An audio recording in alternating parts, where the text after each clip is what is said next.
We got work to do.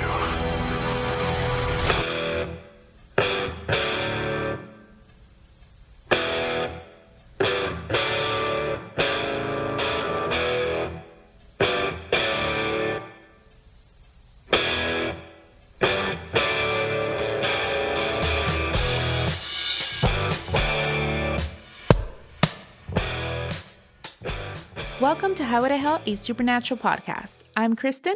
And I'm Christine. And this week we're discussing Season 5, Episode 10, Abandon All Hope. Yay! And we're back after a pretty lengthy hiatus, almost 2 months. Yeah, man. It's weird to actually do a real episode now. And it's also the one that we wanted to end with before the hiatus. So I'm so sorry, everybody. We're getting to it now. I know. It feels so... Because I just had this episode as like an ending in my mind, and it just feels so weird. Yeah, just start with it. What if we just surprised everyone with another hiatus right after this episode? See, it is the perfect ending episode. Yeah. Just, we need to process everything that happened in this episode. We're going to disappear for another few weeks. Well, really, I am glad that I watched it in December so that I could process it over the break because it was crazy. I know. And so you've actually already, you've had these like 2 months to deal with it and mourn and grieve. And then also you got to see it again. Yep. So I'm curious to know if like that changed your, I don't know, experience with the episode, watching it a second time around after so long. Kinda. I definitely got more from it the second time around. I'm glad I watched it again after a while because I, kind of like connected ideas that I'd had the first time around differently the second time. Mm-hmm.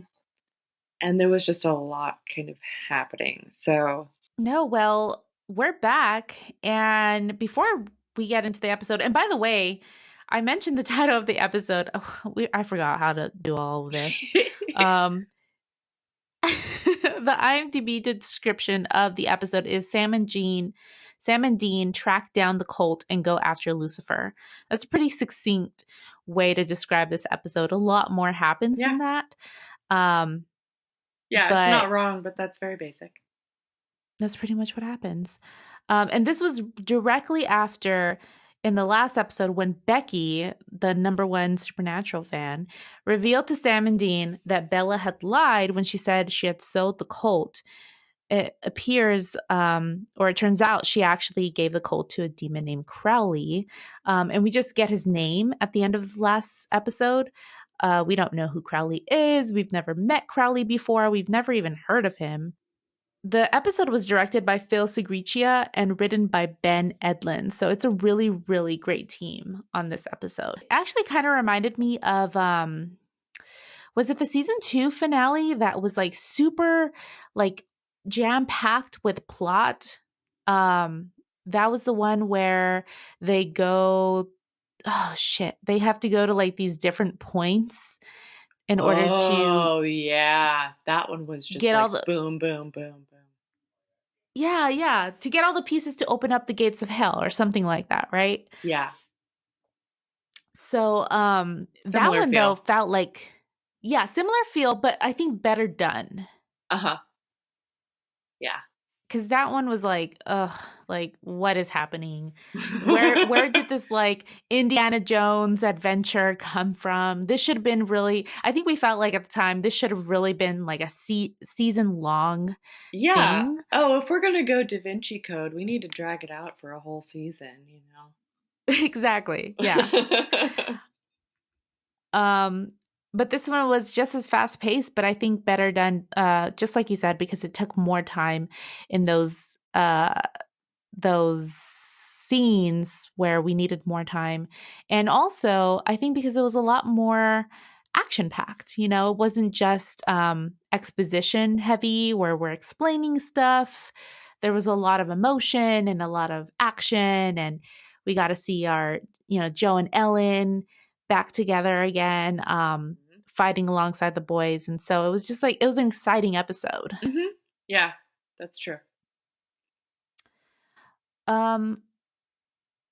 So Abandon All Hope is actually a reference to the final line of Dante's Inferno. And actually the inscription, yeah, I'm sorry, not the final line in Dante's Inferno, but the final line on the inscription over the gates of hell in Dante's Inferno, which actually says, I know, and it says, "Abandon all hope, ye who enter here," which I think I've heard before, yeah, but I've definitely heard that. Yeah. Cool. So I love that. I think that fits into what's going on here in this episode. Before the break went, Christine and I had talked a little bit about the podcast and about just how things were working, if we wanted to kind of revisit the way we're doing things because just because we've been doing this for so long now, one, and then two, because with the baby coming, time constraints, as you can tell, are a little harsh. It's hard to get a shower or a meal in. So it's, the podcast is something that we want to keep on producing at high quality and, have me available when I can be. And so we talked about like the format of the episode, right? From the beginning, we've been kind of going through each episode in like much detail where it usually takes, even though it's like 45-minute episodes, it usually takes us like up to, or at least me, up to like 2 hours, 3 hours to take notes on one episode, because we're writing down all of the details of each scene and writing down all of the dialogue and, also our thoughts. And then I think what's been ending up happening is we're going through the episode on the podcast and we're like going through all this detail of what actually happens in the episode, almost like an episode summary. But then a lot of times I think we forget to mention our actual thoughts on the episode or on the acting and directing and all of the other great moments of the episode, because we're just so tied up with what actually happened. Yeah, I felt that way too.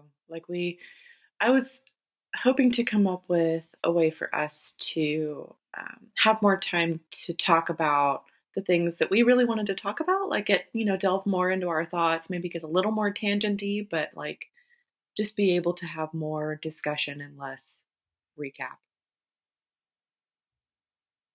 Yeah, exactly. Yes, and a lot of times I think it feels like, oh, we've stopped to talk about I don't know, like Sam's development in the season, and it feels like that's a tangent in itself and we have to kind of rush it along because we have to get through the rest of the episode. And that's not fair because we want to be able to talk about all of those details rather than the details of like the specific episode about like Cass sitting down on a chair and a whoopee cushion going off or something like that. Although that was funny. So I think you'll see that we're going to be playing around with the format a little bit in these next few episodes. Not going into as much detail, and also, like for example, in this episode, we're still going to be going through the episode in chronological order, but in other episodes we might not, perhaps. I don't know. Like, we're just going to kind of be playing around with experiment with the format a little bit to come up with something a little more fun. Fun for us. We started this because it was fun. It was fun to talk about Supernatural, and doing all the notes just became more of a chore instead of fun. And we want to make sure we're having fun because we love watching Supernatural and talking about it, and so we want to make sure that we're still doing that and not just recapping a summary, basically. Was there anything that you wanted to get into, Christine, before we go into the episode? I do actually have some interesting information about the music that was in this episode. Oh, sweet. Yeah, it kind of snuck in there, but we had a couple of good songs. One was, everybody knows Oye Como Va by Santana. Oh, yeah. And that one is the one that's playing when they're all at Bobby's, like the night before, they're going to take on Lucifer, and drinking beers, and Cass is getting wild. Wild meaning taking like 10 shots and being just fine. Yeah. I did enjoy hearing the song, though, in this episode. Yeah, it was good. So I'll just mention that was a song written by Tito Puente in 1962, and then Santana redid it and like really popularized it, and it was number 13 on the Billboard Hot 100, number 11 on Billboard Easy Listening, and 32 on the R&B chart. It was a big song. Like, I grew up hearing it a lot. Yeah, and I think you hear it a lot in different TV shows and movies and stuff, and it's been used many times. It's definitely very familiar, recognizable, Very. And the one that I found really interesting was that when they go to visit Crowley, he has a record on or some music on, and the song is Everybody Plays the Fool by The Main Ingredient. And I've never heard of them, but this song was apparently kind of a big song. And dude in the band is Cuba Gooding Jr.'s dad, Cuba Gooding Sr. Really? Isn't that weird? I had no idea there was a senior that we should be paying attention to. Me either. It literally says Cuba Gooding Sr. And I was like, wait a second. Is that like the senior to the junior? So then I looked at his bio, and yes, it's Cuba Gooding Jr.'s dad. That is so funny. The Main Ingredient. So just had to mention that. It came out in 1972 and was their biggest song. So that was just really funny. I was like, okay, weird. I'll take it. Yeah, I'm glad you mentioned that song because I wrote it down as like a funky song that Crowley's playing. Definitely very 70s. I could recognize it for that. I wouldn't really know if funk was really the genre to describe it as, but it seemed right for Crowley to be playing that. It did kind of set the mood. Yes, while watching Nazi Germany videos. What a weirdo. Of course. Speaking of Crowley, we meet him immediately in that first scene doing a crossroads deal with some banker. And I assume this was Los Angeles because of like the overhead shot of all the freeways, and they're in some underground or under some freeways, the overpass or underpass. Is there such thing as an underpass? I don't know. I don't know. That's a good question. You know what I mean. They're under the over. Yes. But I love this introduction to Crowley because he is already just given so much personality. We find out, one, that he's like the boss of all the crossroads demons. And two, that he's pretty sassy. And three, he's kind of gay. Right? Yeah, he kind of swings all ways, I guess. He just doesn't give a fuck. Yeah, I definitely see him maybe more pansexual than bisexual. Like he's just out there in the world just to enjoy himself. Yeah, has the general horn. Is what I've heard it called. Oh, jeez. I've never heard it called that way. Really? Maybe it's a British thing. I don't remember why I heard that. I was going to talk a little bit about Crowley, actually. I forgot when you mentioned him earlier because I'm already familiar with this actor from both Battlestar and Firefly. And I love him. Oh. He's always kind of an edgy character. Like in Firefly, he's like he's kind of a junk trader and like black market dude for hire, who can like try to off people or do your dirty deeds or whatever. Uh-huh. Um, It sounds perfect for him. yeah, he was really good at it.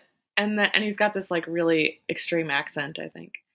And in Battlestar, he's a lawyer.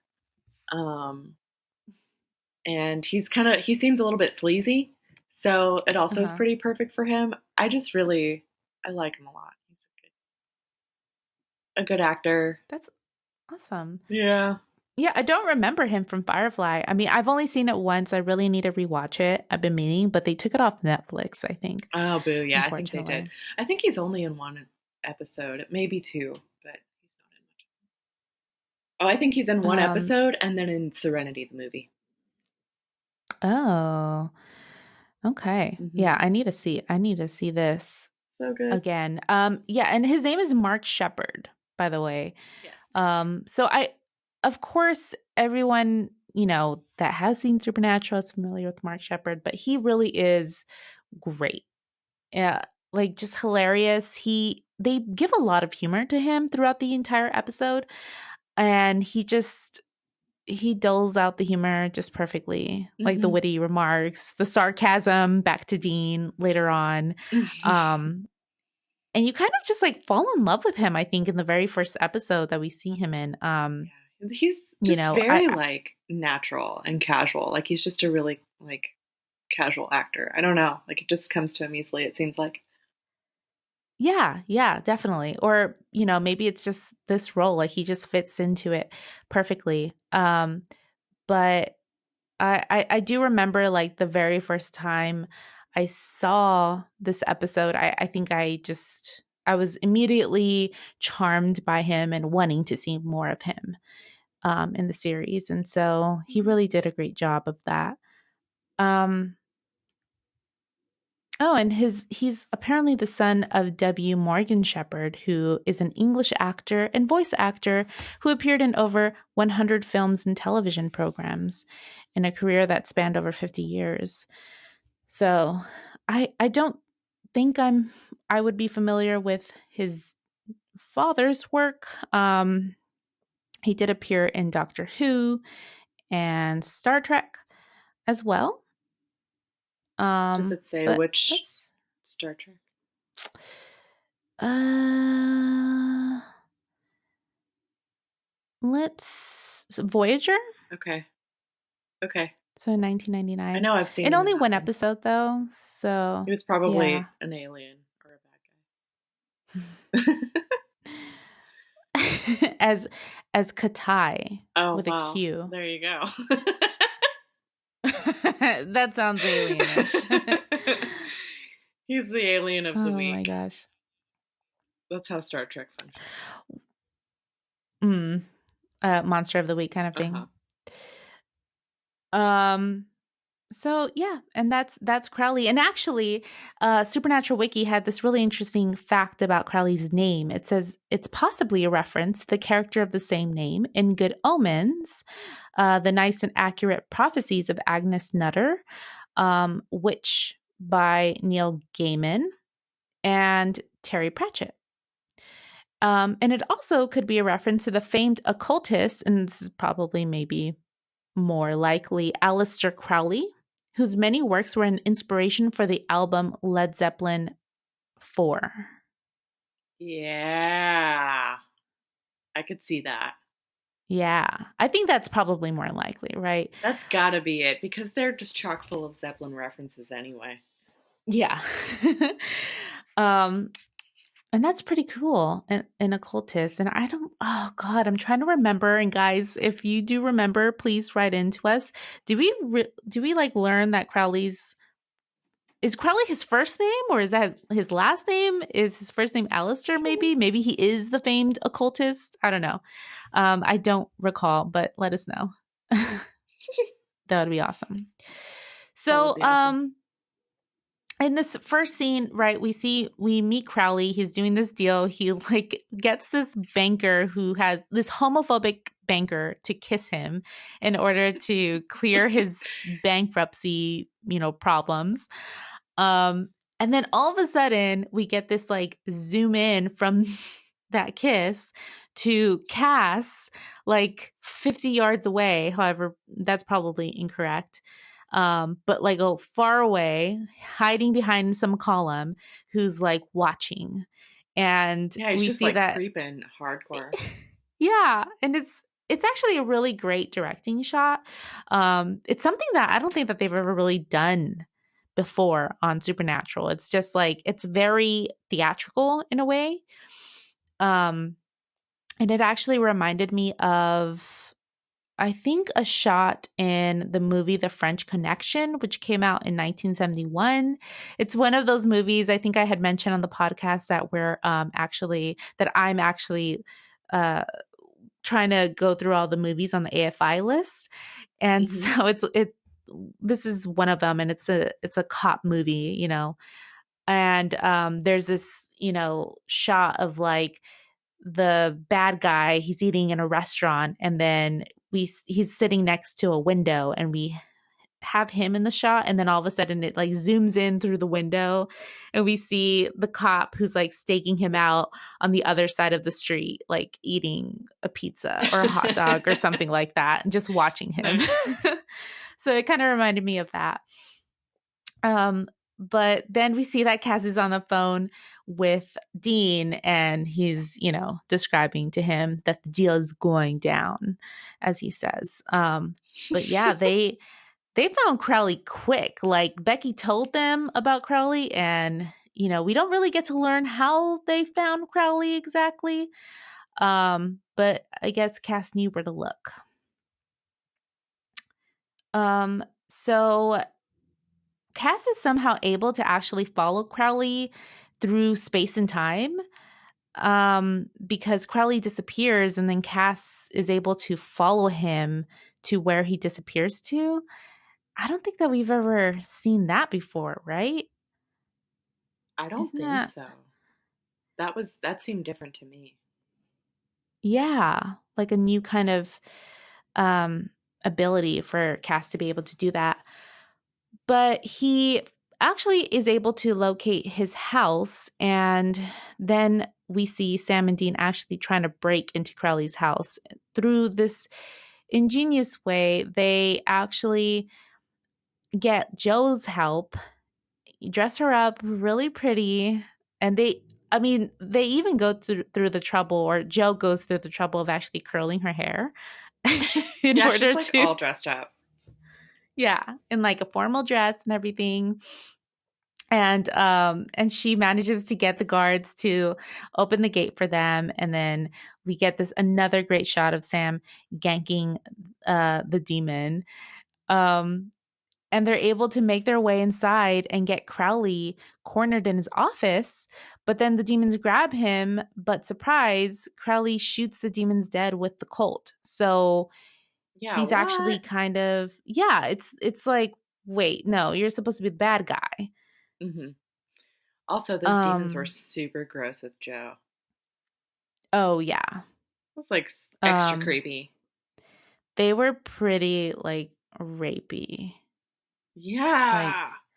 they were saying some things that were like, no. I gotta go. Yeah. Yeah. Which is what Joe basically says. But of course, I mean, she's able to handle herself, thankfully. And Yeah. Sam is there to help. Hmm. That's nasty though. Yeah. Um, but Crowley reveals that, yes, he does have the Colt, and that's what he uses to kill the demons. But they can have it because he wants Lucifer dead. He really just doesn't trust him. And he says that to him, we're all servants, the demons. So, if Lucifer already hates humans, then what does he really think of demons? And he has a really good point. Yeah, and Um, it was also really weird. Like, I didn't, obviously, as soon as he shoots those demons, you're like, why? Like, what's your deal? mhm. And I wasn't expecting this. Yeah, no. And I guess it should have been expected, because it's kind of weird that like we're on this hunt for the cult, right? And we've been on this hunt for the cult for the past couple of 10 episodes, like since the beginning of the season practically. Mm-hmm. And all of a sudden, like, it's the beginning of this episode and we've got it. Like, we've already found the cult. We've already found Crowley. So it's evident that there is something up the writer's sleeves with this. Mm-hmm. But, for Crowley to just come out and be like, oh, yeah, totally. Here's the cult, is very interesting. It seemed like he was kind of just waiting for them to find him. Perhaps that's why Cass was actually able to find him, right? Because this is a powerful demon. That's true. Like, yeah, he wanted to be found. yeah, maybe so. Um, That and like the combination of his story of saying like, you know, I'm basically not on Lucifer's side because we're nothing to him. Like after the humans and after he gets what he wants, like he's going to come for us. I just hadn't really expected that perspective because all of the demons have been all about Lucifer pretty much. Like, yeah. you know, they're on his side. And for him to be like, no, he doesn't, you know, think anything of us. It's just like, oh. Yeah, they've been extremely really? loyal. Mm-hmm. And I think it's interesting that, like, we've been able to see, season 4 was all about what happens when an angel goes against his orders, right? So we saw, obviously Lucifer is like the biggest example of that, but we also saw Anna and Cass, and, Cass deal with having to feel, uh, what's the word I'm looking for? Feel like there's something wrong with the orders that he's been given, Yeah. and then having to work through that, and obviously turning away from the angels, but we've never actually seen that with a demon. And so I think it's interesting to see that in Crowley because he's really the first of his kind as far as we can see. Mm-hmm. Yeah. Right? Because we've never really had anybody else. No, not that I can think of. Um,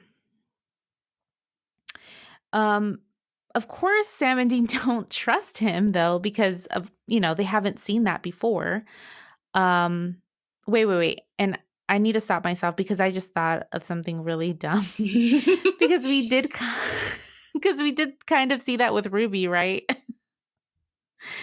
Like she was the biggest example of that, but she was fake. Right. She was lying the entire time. Right. Like I would say that, except that she definitely had ulterior motives that came out later. So it wasn't that, yeah, that wasn't real. She was just pretending to be rebellious. Right. Bitch. So, and so Sam, more than anybody, really has, the right authority to like not trust Crowley. And so he even points the Colt at Crowley and like clicks the trigger, but of course there's nothing in there. But Crowley, without even like a blink of his eyes, like, oh yeah, it needs more ammo. Here, I got it over here. Yeah. Thanks. And then he kind of just sends them on their way, like as if he's like giving them orders because, I think it's Dean that's like, oh, well, what if the Colt doesn't work? Or what if like we missed? And what if we need more ammo? He says something of that sort.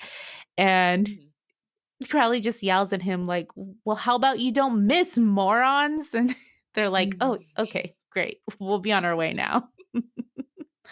It's ridiculous. He was so like mad about it. He's like, just fucking do it. Yeah. I got you all the way here. Now just take the Colt and go. You're welcome. Mm-hmm. Just don't fuck it up. Now, knowing what we know later on in the episode that, they shoot the Colt at Lucifer and nothing happens, what do we think of Crowley's motives now? Do you still believe him, Christine, as like not having never seen the show? Like, do you still believe he really wanted Lucifer dead, or, what was in it for him if he didn't? I don't know. That's a really good question because I was really surprised by how it works out at the end. And I don't know if he knew that it wasn't going to work Mhm. or if he thought it would work too and was just like surprised. Because another thing, like I know we'll get to it at the end, but something really interesting that Lucifer says is that there are only 5 things that the cult can't kill, and he happens to be one of them. Yeah, he does say that. So I was like, who knows this? Is this something that's like well known about the cult? Like, who knows what it can kill or not, you know? So I Right. don't know what to think of Crowley yet still. I can't say that he's like totally trustworthy, but he may be, just like unaware of what would work or not. Mhm. Yeah, it is interesting that Lucifer knew that or had some, I don't know, had some knowledge to say that, just because the cult isn't really a mythical, like a religious type of mythical weapon. Hmm. There's not some story behind it. It's really just it was created, and it's more of a legend for hunters, right? And so I would expect that sort of thing coming out of Bobby's mouth maybe, but not Uh-huh. Lucifer. Right. Um Yeah, so I same. I So kind like how do of they have this information? yeah. Like, is that really true? Is he just pulling their leg? Um, and just saying shit? I don't know. He wouldn't like why would he do that? But yeah, that was an interesting bit of information. Mm-hmm. Um, Yeah, I want to know. yeah. What's up with that? And unfortunately, we don't get to see Crowley the rest of this episode, but Yeah, boo. as you can probably tell from the way I talk about him, we will get to see him again one day. And so we got the cult, though. I mean, it's kind of useless with Lucifer, but But hey, it's but useful Crowley against served other his things, I guess. purpose. Yeah, Yeah. yeah. They can kill more demons. Hmm. So next we see the gang. They're all assembled. Bobby, Sam, Dean, Joe, and Ellen. They're at Bobby's house and they're drinking, and they're getting ready to plan their attack. And I really love this scene because we don't get really a sense of what the plan is. Like, where are they going? It feels actually kind of like it kind of reminded A me party. of well, a party, yeah, like the last night. They call it their last night on Earth, right? They keep on joking about that, and Hmm. uh, Dean even tries to make a hit Oh on yeah. Joe using that line that's they're going to be their last night on Earth, and they he says it's time to eat, drink, and be merry. Yeah, Dot dot dot, like to make merry. to But make then merry. That's right. it's so great because she's like, no. Well, Like, and she even totally like kind tricks of him. leans in. Yeah, she Yes. leans in for maybe a kiss, but then like pulls away like, "Yeah, right, buddy." She's so mean too. She's like, if it is my last night on Earth, then I want to spend it with a little thing called self-respect. And it's like, oh damn. Yeah, nice. It's so Um mean. I and like this scene just completely switched up the relationship between Dean and Joe. I mean, in season 2 when we first met Joe, she had this like schoolgirl crush on him. She was like in love with him, right? And just we could see that. And Dean just treated her like a little sister, and that's how he felt for her. Mhm. Um, we haven't seen Joe and Ellen for a long while, but we hadn't really seen this side of their relationship. And so it's really just in this one episode that it has started, Yeah. where Dean is kind of like actually making advances to Joe. And perhaps it's because he sees her more as an adult now. Yeah, maybe. She's actually been hunting. Um, she's a little bit older, right? Hmm. But I don't know. I don't remember how I had felt in season 2 as far as shipping them. How do you feel about them now? I mean, obviously we know nothing can happen anymore. But Yeah, how I did mean, you it's feel about funny this because I scene? think I was more of a fan of it in season two. Like, when it Mm-hmm. first started, I think you had said that the show creators got some negative feedback from fans about how they didn't like it. And I was like, why? I'm down. He needs a lady. She seems like a badass. It's fine. Um, Yeah. but now it's like, I don't know. Really? Just let it die, you know? Like, I didn't want Yeah. it to happen. Because it's all, I don't know why, but also in this episode, she seemed even younger to me than she did in some of the other ones, like where they were trying to make her seem like a kid.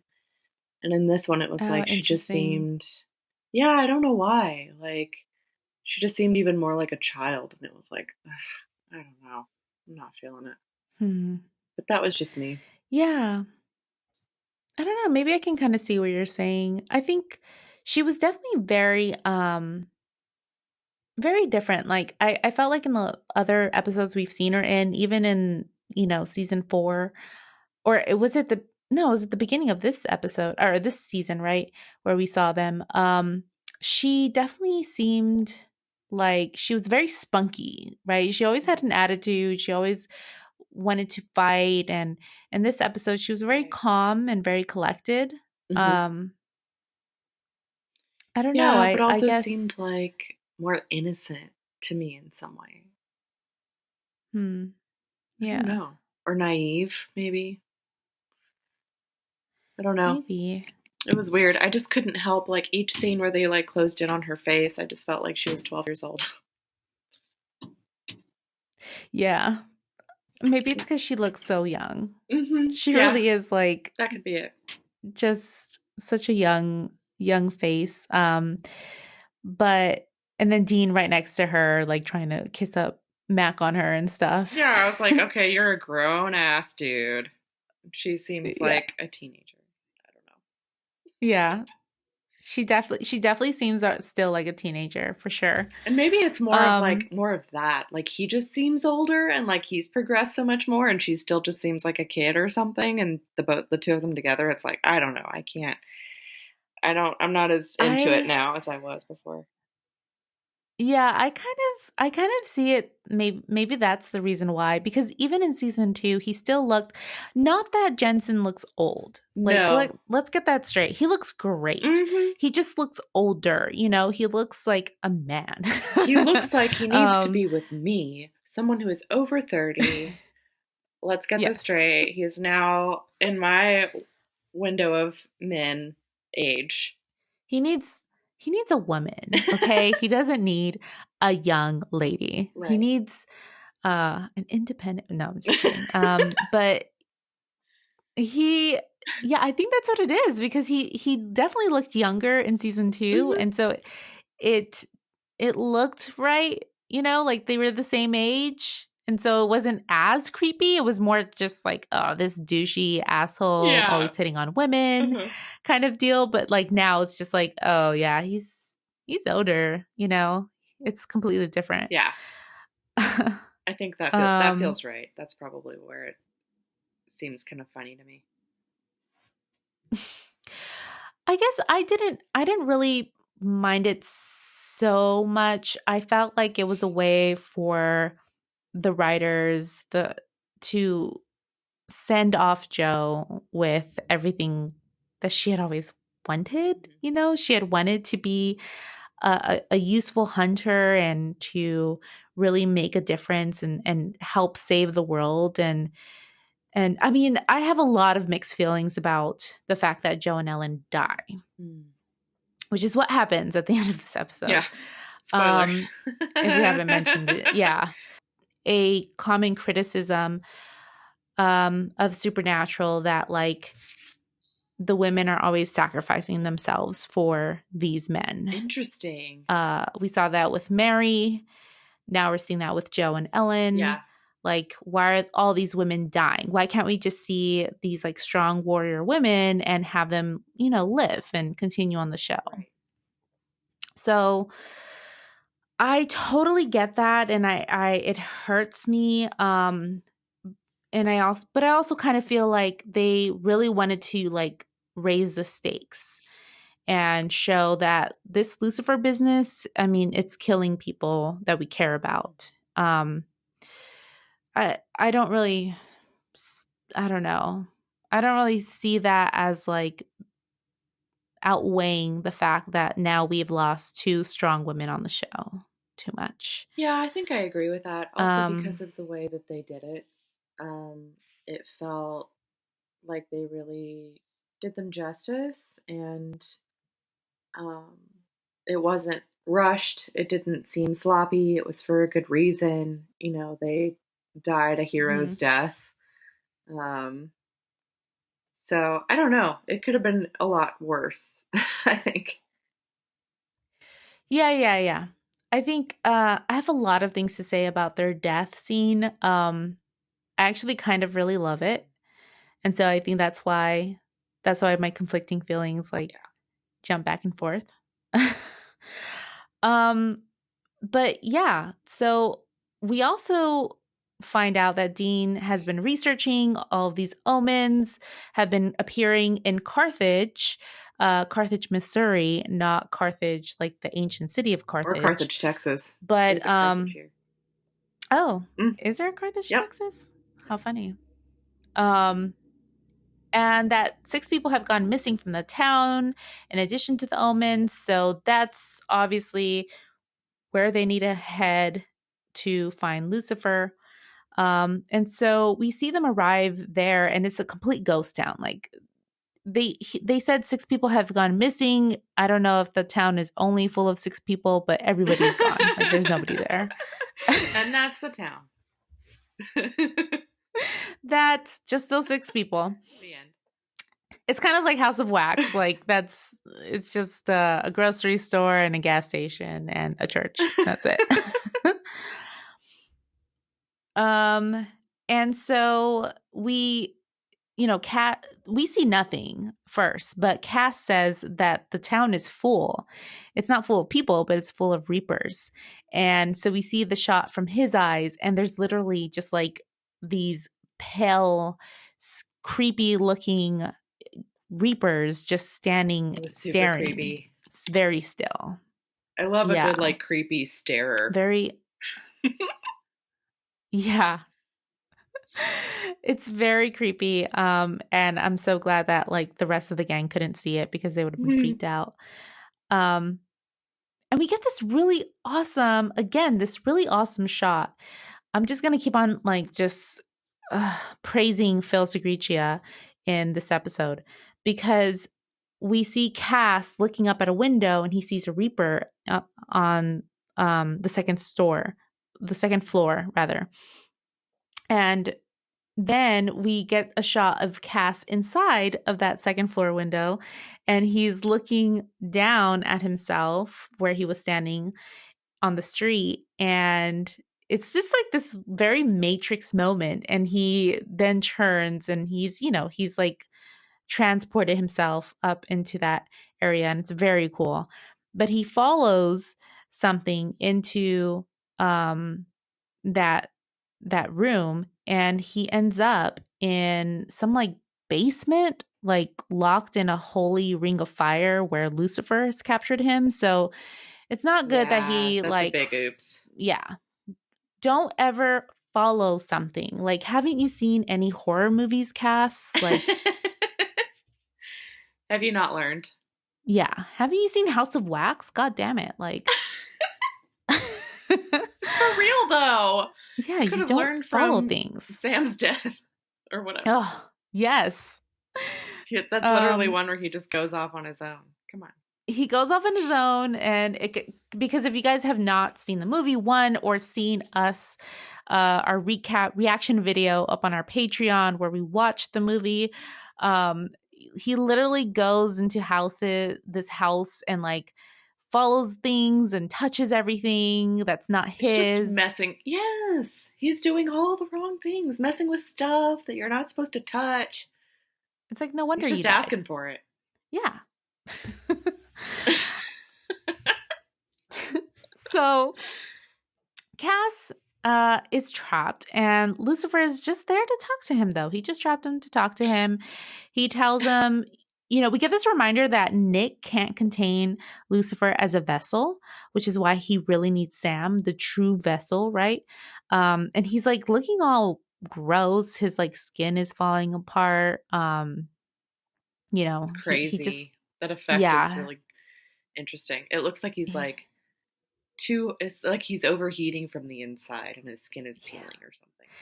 Yeah, yeah. It's not even like that he's rotting from the inside. It's like, yeah, like you said, he's overheating, which I think is a nice touch, right? Because he's from hell.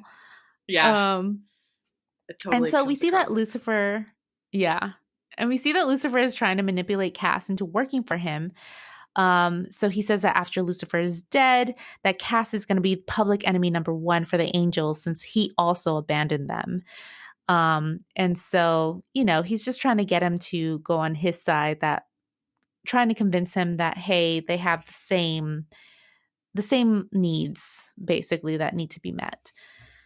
Um, and so the gang, they're like, what the fuck? Cass just left us. But it's, they can't really focus on that too much right now because Meg appears and she brings some hellhounds. And poor Dean, he's so terrified because, of course, he already died because of a hellhound. Mm-hmm. And they take off after the gang. Joe gets cut up like really, really bad, and they escape by holding up in a grocery store. And when we see them in the store, like Joe is just bleeding. Like Ellen lifts up her hand from the wound, and there's like blood gushing from her Just yeah. stomach. Yeah. So Mm-hmm. it's not good at all. No, it is not good.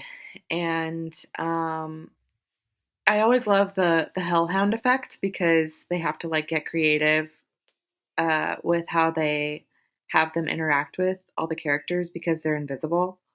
Hmm. Um, and this one was really cool because she at first she's like defending Dean by like she has this sawed off shotgun or something. I don't know what it is.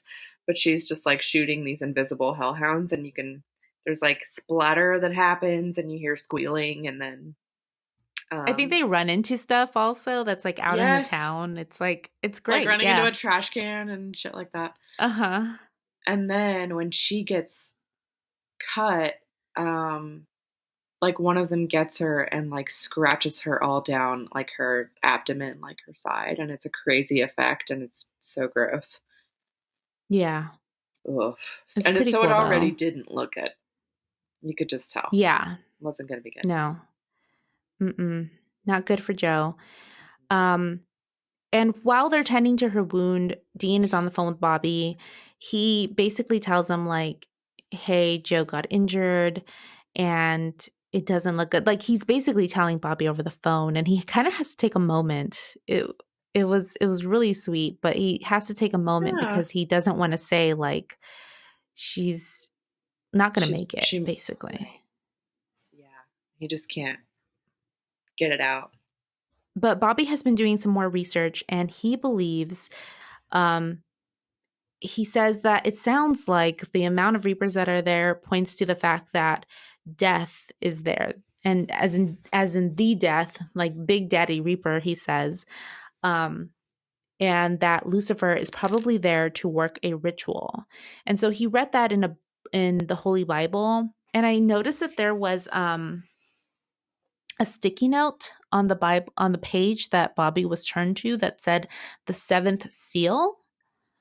Mm. Um, and I don't know if that was like a Does that callback mean to what? What? what? What were you Well, gonna I was say? gonna say, like, I don't know if that was a callback to like season 4, like maybe, on the same page where it talks about that ritual, it talks about the seventh seal to unleash Lucifer. Right, or something like that. Whatever the seventh seal was. Yeah. Yeah, So I thought that was a great little that's cool. I didn't notice that. detail. Yeah, from the props department. Um and so but he's also found that there's going to be a battle of Carthage, and or there's some I'm sorry, there's some like reference to the Battle of Carthage, and that the angel of death must be brought into this world at midnight through a place of awful carnage.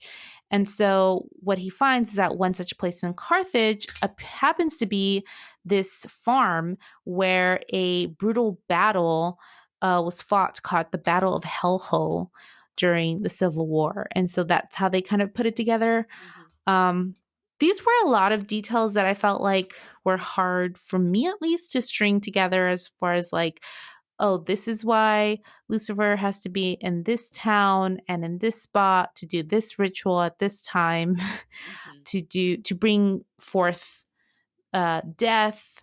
It was a lot of like, very little things that I was like, wow, that's really specific, and they're getting this from the Bible? Question mark. Yeah. So I don't know. I don't know how I felt about that. But yeah, that's what we get from that information. So we also see that Cass and Lucifer are now joined by Meg, who's like down in that basement, and she's like basically making googly eyes at Lucifer. Mm-hmm.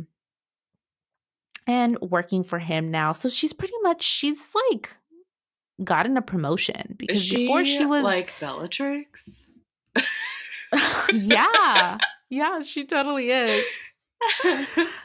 Like before she was I don't know, fucking Rodolphus, like not as important as Bellatrix. Like he was working for some, under another hierarchy or something. But no, she's like Lucifer's number one now. Mm-hmm. Secondhand man. Mm-hmm. Secondhand man? Right hand man? No, that's not what you say. Yeah. That one. Yeah, that one. So yeah, she's gotten a promotion. But we see that Lucifer's not going to stay for long, because Sam and Dean show up at the farm. Or they need to get to the farm by midnight, and that's where Lucifer will be. So, he needs to go. He needs to get there as well. And this is a scene where Joe tells them in the grocery store, like, look, she can't fight. She knows that she's going to die. Like, she's basically resolved, let's be real here, guys, I'm going to die. And she says that they all have the materials there to build a bomb to take down the hellhounds, and that'll give Sam and Dean a head start to be able to get to the farm. And so, she convinces them, and the boys, they built the bomb. And Ellen, at first, though, she's like, no, I won't let you die like this. We can take you. And I love what Jo says to her, though. She says, this might literally be the last chance for you to treat me like an adult. Yeah, maybe take it. Yeah, this was the part where I started to get really emotional about it, because I think for me it was the mother-daughter thing. Like, I was sad about Ellen and Jo as characters, being gone, and that they were a huge support to Sam and Dean, and now they're not there anymore, and that's going to be really hard for the guys, because they cared about them so much. They were like, family. Mm-hmm. But what really got me was the dynamic between Jo and Ellen, because, the mother and daughter thing, it was like Ellen had been through so much trying to guide her very like stubborn and strong-willed daughter, but they couldn't escape the hunter life, and this is just where they ended up because of it. And she still like respected her wishes, saying like, no, I'm not going to make it. This is our only option. And it's my decision. Right. And that's the start, right, of Ellen having to, it's like, it got me, because I think there were all these points when they first get into the gas station and they see how badly Jo is hurt. That's when Ellen's first like, oh shit, I might lose my daughter.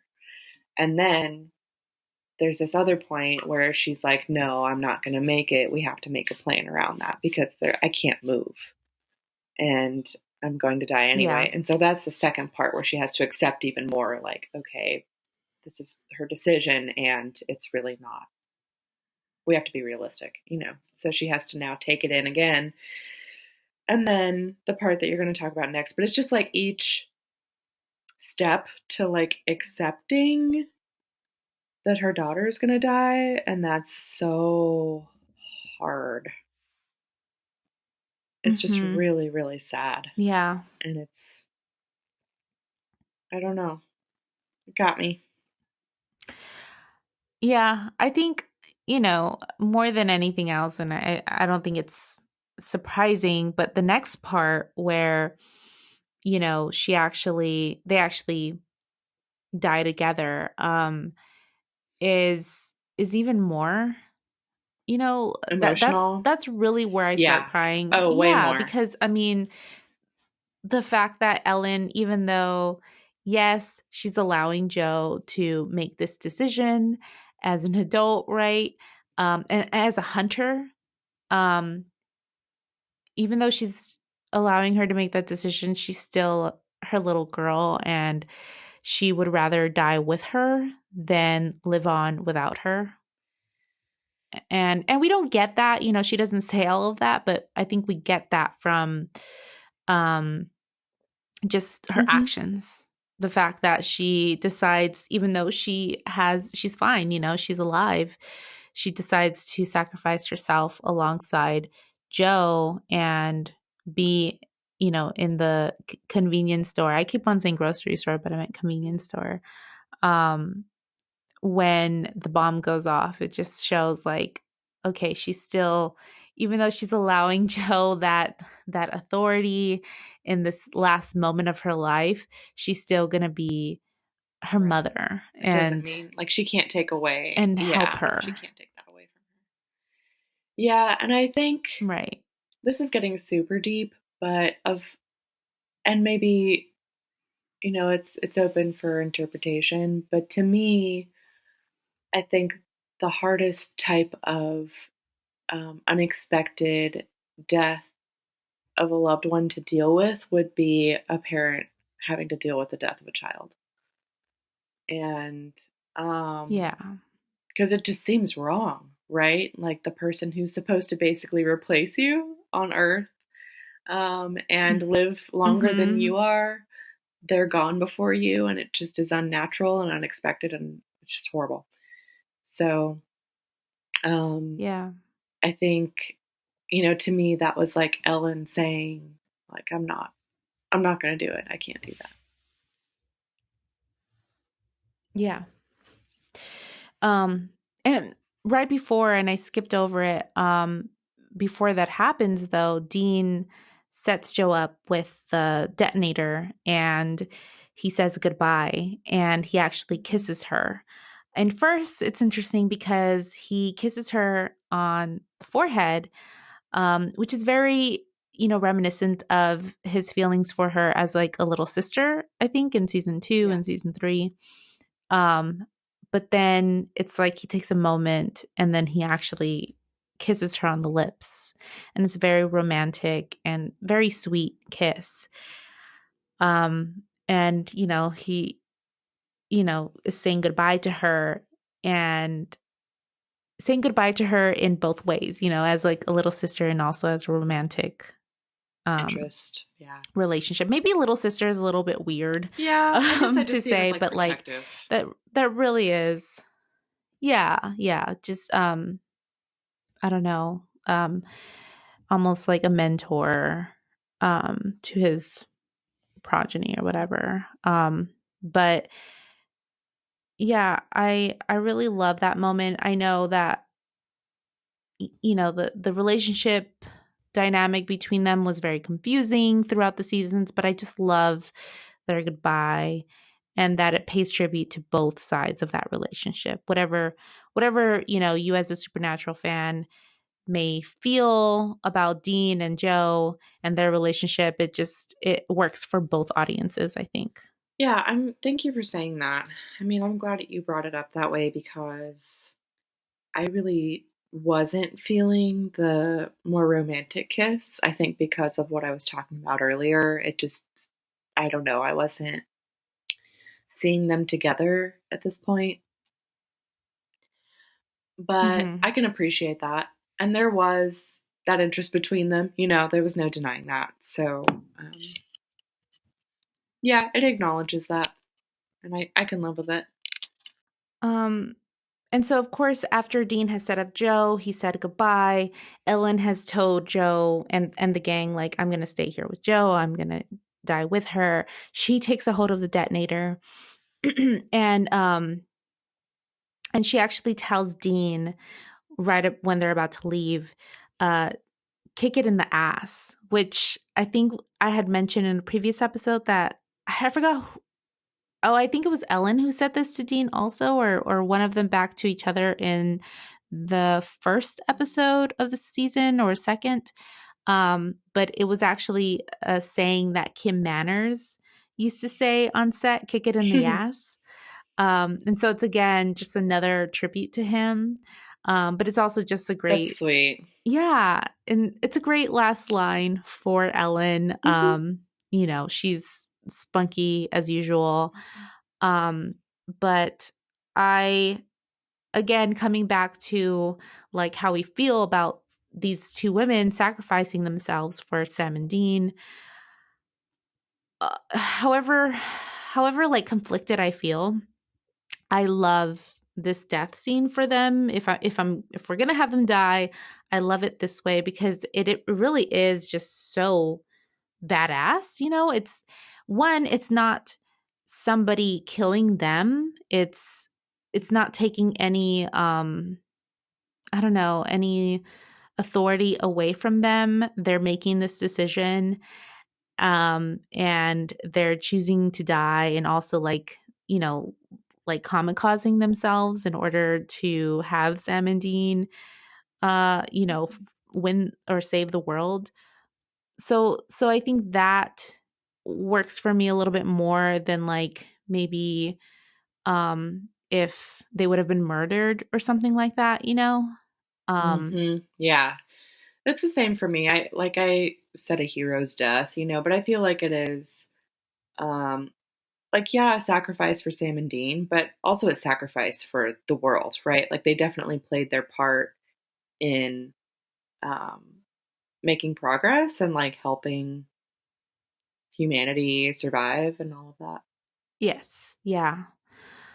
Um so I do love that for it. And it's also just like if, like badass. Like they die in an explosion. It's very climactic, and it needed to be because Joe and Ellen dying is a really big death. Hmm. Um but I think also that moment where like they don't actually die together, right? So Ellen has a hold of the detonator. Joe, she says some last words to her mom, and then she dies, and her head, falls on Ellen's shoulders, and Ellen just cries out, and, you know, Oh, that's the part where I just lost it.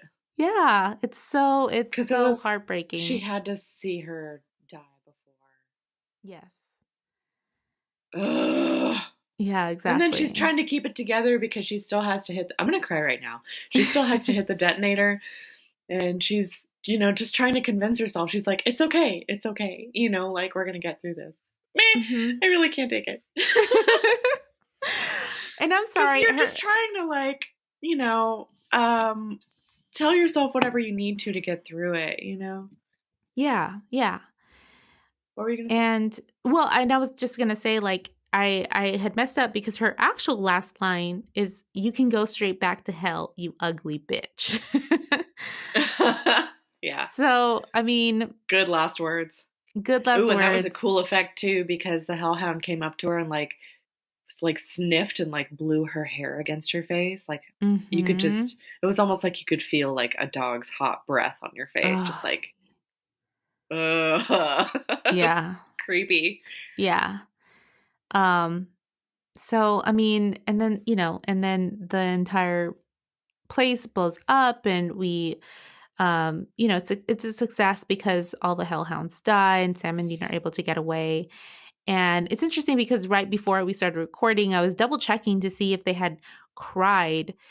Surprisingly, they were just very serious faced. Were obviously dealing with the emotions throughout the entire episode of what was going on, but they don't have time. They don't have time to cry because they have to get going to the farm. Yeah. And they look like they're about to, like when there's the explosion and they look back at it, there's this Hmm. moment where you can tell they're like kind of torn between like breaking down and Hmm. continuing, and they just have to keep going. Yeah. It's super sad. So Sam and Dean show up at the farm to meet Lucifer. There's like a bunch of again, just a bunch of people just standing around, super still, looking creepy. But this time it's like a bunch of people filled up with demons, and it's all part of this ritual that Lucifer needs to do. Um and so there's, of course, like this exchange between Lucifer and Sam. And Lucifer actually likens Sam's experience with his. And, we've all heard this before, but I think the way he put it this Yeah, way around was really interesting. it Um, was. It was super interesting. I wanted to talk about that too. Only because it was yeah, like, I mean, obviously it was strategic. He's definitely telling him all of this to like say, see, I'm just like you, and this is why you should come over, basically. yeah. Um, but it hadn't really been put to Sam like that, and you could tell he was like, oh, God damn it. Mhm, mhm. And I wonder how much of it was Lucifer just getting into Sam's head and kind of making stuff up because he says specifically, Michael turned on me, called me a freak, a monster, and then he beat me down all because I was different, had a mind of my own. And like the fact that like the freak thing and the monster thing, those two words that Dean had called Sam and Sam had been scared and terrified of Dean calling him back in season 2, right? Um it's like, oh, that's very specific for Lucifer to say. And it does seem like this could just be Lucifer's manipulation. Like perhaps none of this really happened, or maybe some of it did, but Lucifer is just playing it up a little bit more because he knows Sam and Dean's past. Right. Like he's putting it in the same way, like he's relating it to Sam in the same way that he experienced everything with Dean. Mhm. Yeah. I don't know. Yeah. So it's a good So, tactic, though. You can tell it kind of affects him. oh yeah, it definitely does. It definitely makes him think about it. Um, but Lucifer can't get much out after that because Dean is like right behind him. Lucifer wasn't paying attention, I guess. And he shoots Lucifer in the head with the Colt and he drops down to the floor. And I mean, like, if you're, I don't know how you felt at this moment, but I would think as a newbie, you're just kind of like, what the fuck? Is that it? Like, did we just Yeah. get Lucifer? Are No, we yeah, we done? were all just like standing around waiting for something to happen. It's like, oh, did it? Was that was that it? Is it Can we go home now? is it done? Yeah. Yeah. But then Lucifer gets up like nothing, and he's like, "Yeah, apparently I Well, can't get actually, killed by he's the like, Colt." he gets up and he's like, ow. Yeah, I yeah, thought that's that true. was He so does. funny. Uh huh. But he just shakes it off after a minute. He's just like, where did you get that? Ow. Yeah, he's totally fine. Maybe in a little bit of pain, Uh, right? Also, I thought it was Um. interesting because it seemed like, I don't know if you saw this or if it's a thing or not. I didn't look into it, but Dean had shot him like right in the middle of his forehead, and it looked Mhm. like the wound. It was like a symbol. It made like a shape on his head. Yeah, I did notice that, but I didn't. I don't know. I couldn't I connect didn't it look to into it, anything of significance. Yeah. but it was cool. And then it disappears Mhm. because he just heals himself, and you're like, okay, great. Yeah. But it's interesting though, because like one, he can heal himself, and two, he wasn't able to be killed by the cult or even weakened by it. It seems like, even though he's in Nick's body, Mm-hmm. and Nick, we already know, as a vessel, just isn't up to the task. He's falling apart.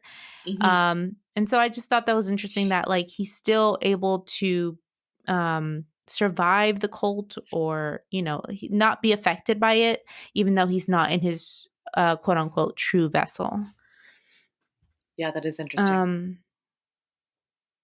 but the fact that like he doesn't die by the cult, and I'm curious to know like what else can't be killed by the cult, after this. But it made me think like, was Cass kind of like on the wrong track all along by saying we have to get the cult? Because we know the cult can kill demons, any demon, right? Have we seen that the cult can kill an angel? Are are they kind of like misdiagnosing Lucifer, thinking he's a demon, or like treating him as a demon, but really he's an angel? That's a good question. Because he says there are five.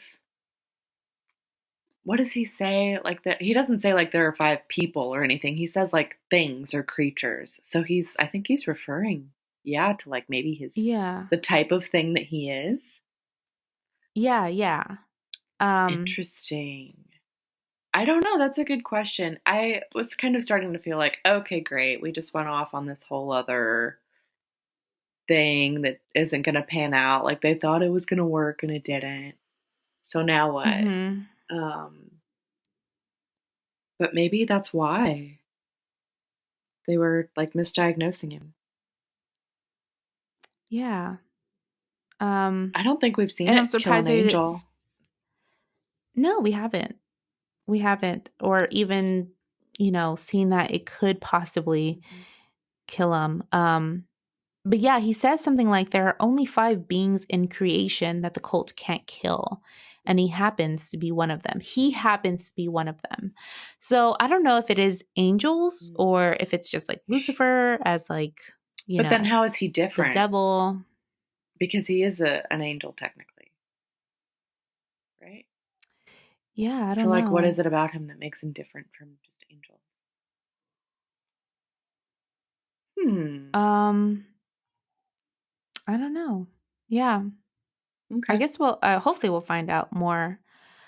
Um, and actually, because I'm looking at like notes online, and it describes the bullet wound as a devil's trap.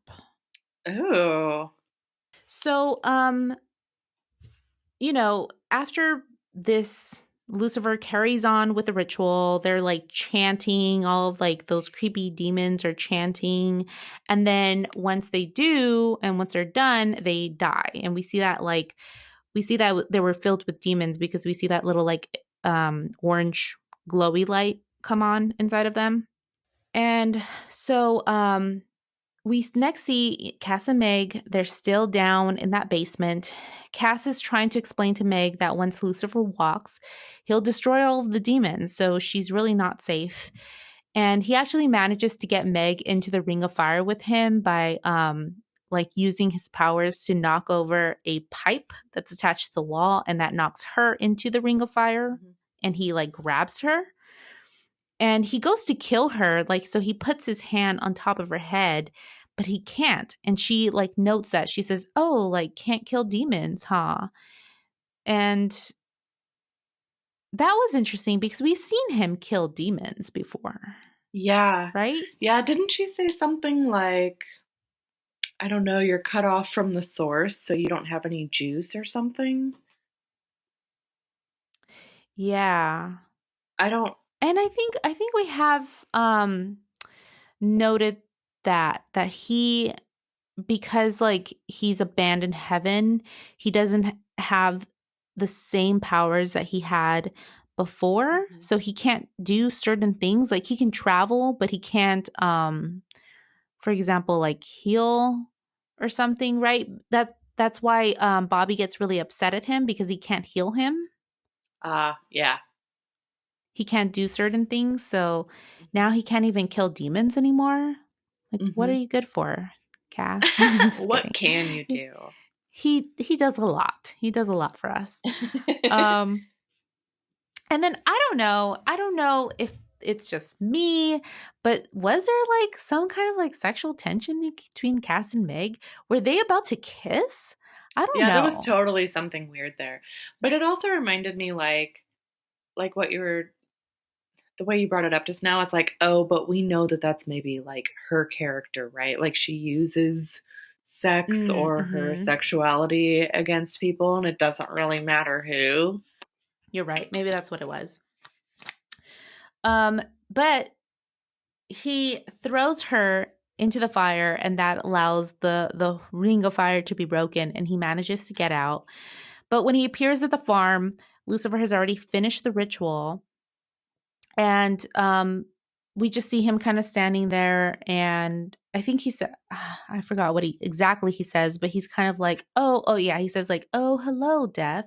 So I'm not sure if we're to believe like death appears right before them, um or Lucifer just feels death being released, or what's going on exactly. But we don't really see anything else after that, right? We just see that, and then No, we it cut to just the next ends. scene. So Yeah. Yeah. that was kind of odd. I wondered, one, how did they get out of there, and like what happened exactly? What did this ritual really do?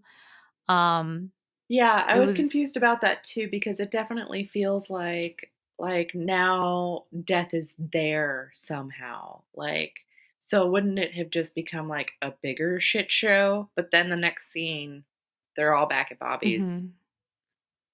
Yeah, and when they're back at Bobby's, I think they have the TV on or something, and there's like all of this news reports of like deaths in different cities and weird things happening. And so like things are definitely escalating as far as the apocalypse goes, but it just seemed odd to finish that scene that way. It seemed kind of anticlimactic, actually. Yeah, a Like, little bit because it was like vague. yeah, like, oh, what happened? Like, why aren't Sam and Dean fighting against Lucifer? Like, how did we get their escape? And I mean, I don't Hmm. know. Like, maybe Cass just disappeared them, but Yeah. it was a little bit odd. And I had a couple of notes about that part. Um, First with Lucifer after the demons are killed, Sam like looks at him like shocked and he's like, "What? They're just demons." And I didn't really catch that the first time around, so that's why I was glad the second time that I caught it because it Oh, totally like interesting. validated what Crowley was talking about. Because, at first I was like, what where is he getting this? Every other demon is totally on Lucifer's side. And I Yeah. haven't like seen any evidence that he would treat them the way that that he would just get rid of all of them and doesn't give a shit about them. But then Mm-hmm. after that, he's just so flippant about it. It's like, You're oh, right. Yeah. weird. Mm-hmm. Um, Yeah, and Crowley describes it as like he treats them like cannon fodder, which I think is a interesting reference, especially since they appear at this like battle of the Civil War, right? Or yeah, previous totally. site. Yeah. Um, they're just in the way to be hit by cannons, essentially, or like they're just pawns. Hmm. So yeah, I didn't catch that either, but that's really interesting. Uh huh. I thought so. Um, and then also, like, I noticed in the scene with Meg and Cass that she said gank. Did you catch that? No. She was like, "Oh, so you can't gank demons?" And I was like, "What the fuck? You use that word too? Is it because you just hung around Sam and Dean, or where did Yeah. you get that?" Um, And so yeah, so like we cut from that scene, kind of odd, but we get cut to Dean, Sam, and Bobby. They're back at Bobby's place. Of course they're mourning, and they don't have Ellen and Joe's bodies to burn and to provide, proper hunters burial or funeral rather. But instead, they burned the photo that they had took right before they left to Carthage. And I guess I saw it kind of as representative of their bodies. It was their way of like paying tribute to them and also like giving them the hunter's funeral. I think it's kind of sad that like it's the last photo they took right before this big battle for them, and they're burning it, Yeah, I like had a why not problem with keep that. it? But that's because I'm sentimental. I was like, I would have kept that forever. Why are you burning it? Yeah, exactly. That's how I felt too. But the last shot is of Dean looking at the photo, and the camera zooms in on Joe's face in the photo. And again, like I could not tell if people were getting watery eyes, but I don't know. You can fight me on this. Our listeners can fight me on this. I did count this moment as a watery eyes for Dean because it's just so, even if it's like not, they're not actually super watery, but I think they kind of are. Hmm. Like it's just like They should the be. moment is watery. Yeah. If they're not, they should be. They should be, and our eyes watching this are watery. Yes. I won't fight you on that. I think that's fair. It was a watery eyes moment. And then that's the end of the episode. And I mean, so much has happened.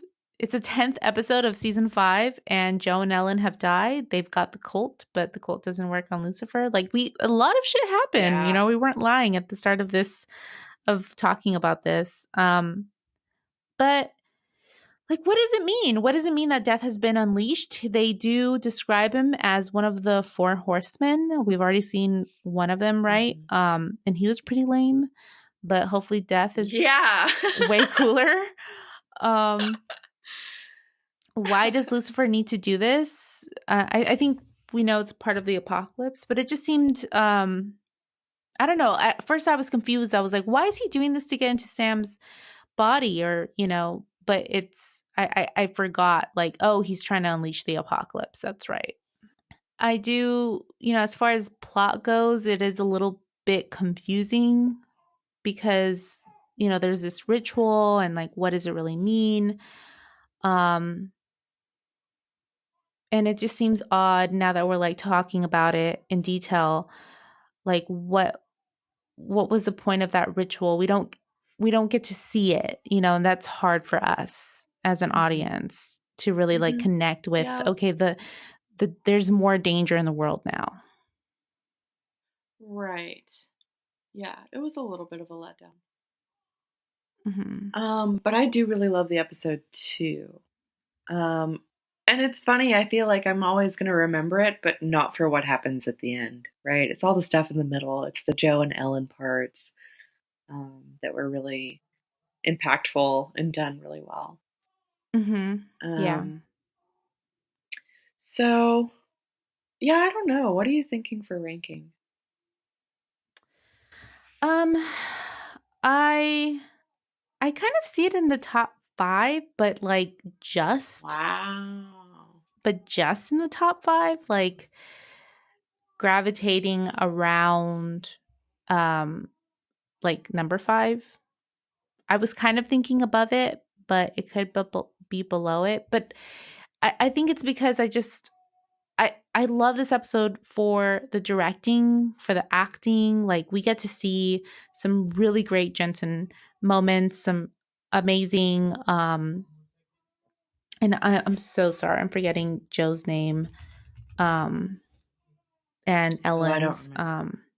Alana Tull, and Ellen, so sorry, Samantha Ferris. Um, I mean, it's like their best performances in the entire series, right? I don't think that we've That's true. ever gotten to see them this raw and just play something so heartbreaking, and I think they did a really great job. Hmm. Um, And of course, we get to introduce to Mark Shepard, who just like pulls this performance that has such great humor and just makes us fall in love with this character right away, at least for me. So I really loved it for all those reasons. I, of course, as mentioned, had problems with the plot and how they went about this ritual and what it meant, how it ties in to the rest of the season. But overall, I feel like it's a pretty strong episode. That is What are your very thoughts? interesting. I feel like this may be the first one where we automatically went to very different areas. Ooh, interesting. Yeah, because I liked it and it was really,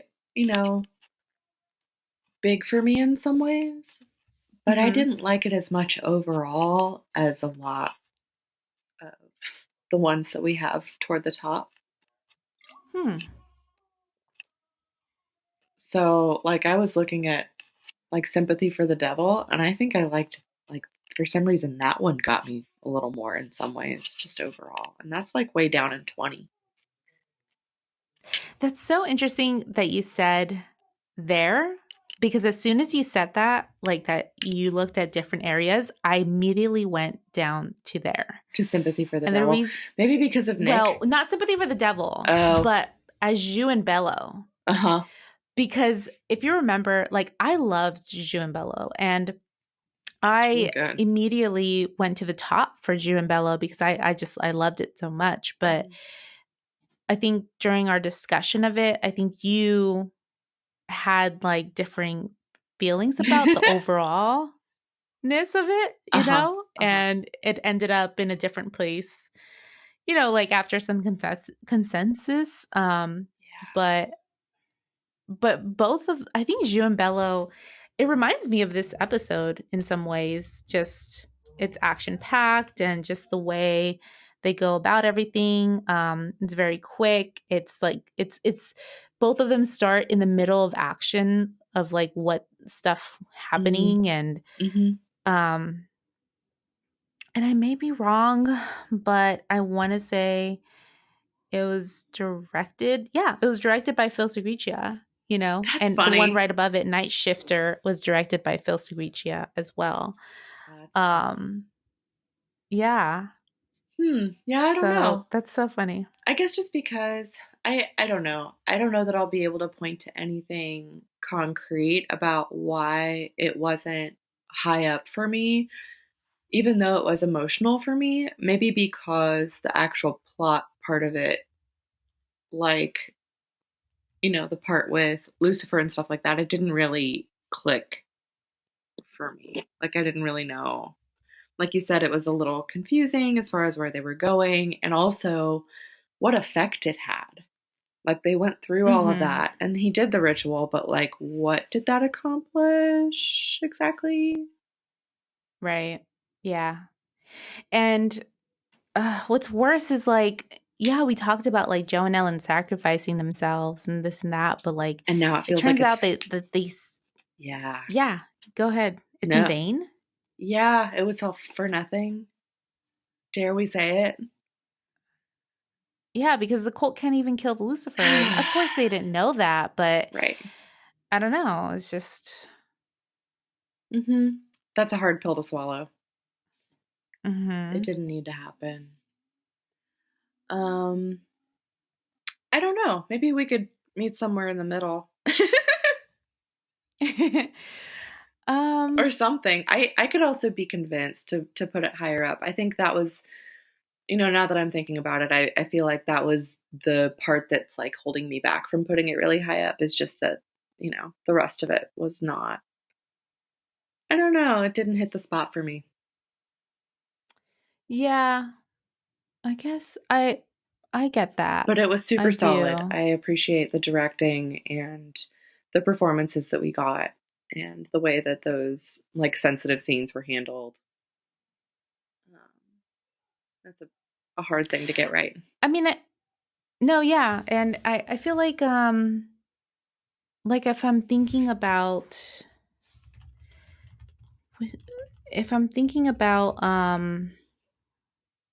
like ones that kind of meet all four. you know, like this one, like, cause I don't know, I think I've mentioned, like, I kind of look at 4 things when trying to ranking, like directing, writing, acting, and the plot. And so like this one for me, like met 3 out of 4, but not that 4th one. And I feel like, God, this is hard. I know, because these are all really solid. Yeah. Yeah. Maybe, yeah, But around. I see where you're at. I see you. yeah, because I'm thinking like when I think all 4 start to be met is above, including and above Crossroad Blues number 14. Or actually even Fresh Blood included. I mean, Fresh Blood was really Damn, that great. was a That's good the one episode. where yeah, where vampire hunter Gordon um turns into a vampire, and you know, Sam and Dean have to kill him. Sam kills him with his bare hands. Yes. Yeah, that's badass. That was some shit. Uh-huh. Um Oh man. so I can see it kind of Mhm. above that, or like you know, in that area rather. Which one was on the head of a pin? That's the one where we learn that, what's his name? Uriel is actually a double agent, Oh, and he's, you know, and then also we see Dean torture Alistair. right, right. Mhm. What about? Because Fresh Blood, Crossroad Blues, and The Real Ghostbusters are super solid episodes, but they don't really further like this overall plot, the heaven Mhm. and hell thing as much. Yeah, that's true. It's just like I fun don't know if that episodes. matters to us or not. Um, but if it is a criteria, then I could see it going above The Real Ghostbusters. But if it's not a criteria, then yeah, just like right down there with around 15. Yeah. I don't know. That's a great question uh because I Yeah, mean, we like right now we how have much do we number care about that? about the significance, right? Because I mean, we have number Mhm. 1 mystery spot, and like, even though, okay, here's the thing about mystery spot. Even It's though true. there's no significance to like the plot, I think there's a lot of significance to the development of Sam and Dean. Well, Mhm. particularly Sam as a character. Whereas the Real Ghostbusters, it's fun. I love it. But there's no significance to the plot, and also no significance to the characters, right? Mhm. Yeah. Um, True. Should we it be was weighing them just by that too? It should I be feel like like maybe like writing, directing, acting, in plot, character and development. significance to overall plot and character development. I totally think we should. Yeah. I'm going to add that to my little tracker Or just right now. character development and not the overall plot part, because that's, subjective. Yeah. Yeah. Um and I do This is feel like good. everything This is good stuff. above the Real Ghostbusters, right? It does meet all of that. Like it's, yeah, for the Yeah, most part. I agree. Damn, those are all really good episodes. Okay, Yeah. so I don't know what are you're thinking for that, but I could maybe do the new number 13. Okay. I am fine with that. I will be curious to see at the end of like the season if I can like, if I Mm-hmm. feel like Abandon All Hope still deserves a higher spot, then we can have that conversation probably, and Yeah, I'll for fight for sure. it. But I feel comfortable with it going as a new number 13 today. Um Okay. Yeah, let's see. okay. I may feel about it differently at the end of the season too. Yeah, looking back. Mm-hmm. Well, that means that Abandon All Hope, season 5, episode 10, is going in as a new number 13, and this one's going in the trunk. Cool. Well, Jesus, this episode is like an hour and 40 minutes or so. So let's Oh just, my God. hit it hard coming back with like a 2-hour episode. For real. And just imagine if like we would have talked about every single piece of dialogue too, Oh, like God. usual. Yeah, this was definitely an abbreviated version of what we normally do, and it was still so long. Pretty lengthy. Uh-huh. Well, guys, thank you for being so patient with us while we took our hiatus. Yes, thank you. We really needed it as things developed in our life, and I'm so happy to be back. I think Christine, you're excited to be getting on this, continuing on our journey watching Supernatural. Oh, yeah.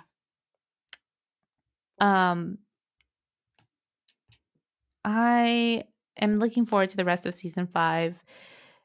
Next episode is called Sam Interrupted, which is a reference to Girl Interrupted. So it'll be interesting to see how Sam and Dean deal with Joe and Ellen's deaths. And if we learn more about like the significance of death and all of that. Yeah. But I'm just excited to be back. Me too. It's going to be good. We'll see how our schedules are going to go and how it's all going to work out. But so far, so good. And we've had a lot to talk about. Yeah, definitely. Okay. Well, if you guys want to reach out to us, you can follow us on Instagram, Twitter, and Facebook at Highway to Hell Podcast. And you can also write into us at highway to hell podcast at gmail.com. We just had a mailbag minisode, but we love those. We love hearing from you guys and hearing your thoughts on the episode. Let us know, is Crowley's name actually Aleister Crowley? How do you feel about this episode? How do you feel about Joe and Ellen dying? Yeah. That's a great conversation that we want to continue to have, because I think it was definitely very controversial in the fandom, and so we want to hear how you guys feel about it. But yeah, write into us, and until next time, we'll see you on the highway to hell. Bye.